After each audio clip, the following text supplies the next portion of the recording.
2 piece ইলিশ মাছ নিয়েছি, ভেজে নেব। কড়াইয়ে সরষের তেল দিচ্ছি।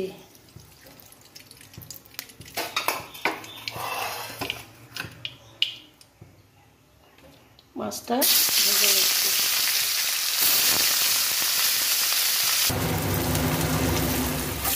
মাছটা আমি বেশি ভাজবো না, সামান্য এটি ভেজে নিলাম, একটু কাঁচাটা যাচ্ছে। এবার আমি দিয়ে দেবো সর্ষে বাটাটা।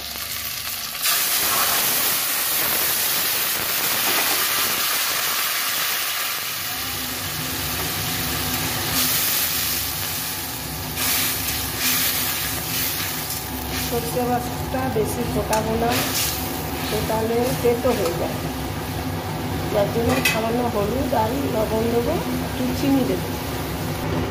সর্ষে বাটার করেছি তখন লবণ দিয়েছি, তার জন্য সামান্য একটু চিনি লবণ দিলাম। মাছ মাখিয়েছি তখনও লবণ দিয়েছি। আর দিয়ে দেবো ছোটো চামচের 1 চামচ চিনি। আর দিয়ে দিচ্ছি আমি হলুদ।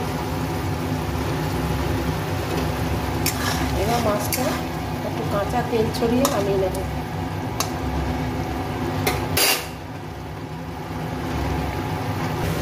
মাছ আমার তেল বেরিয়ে গেছে, 2টো কাঁচা লঙ্কা কাঁচা পাকা দিলাম, আর সামান্য একটু কাঁচা তেল দেবো। মাছ রেডি, নামিয়ে নিচ্ছি। মাছটা রেডি, নামিয়ে নিচ্ছি। বন্ধুরা যে যেখান থেকে আছেন সাপোর্ট করবেন, দেখবেন ভিডিওটা, লাইক শেয়ার কমেন্ট করবেন, সাবস্ক্রাইব করবেন। ঠিক আছে বন্ধুরা, রাখছি।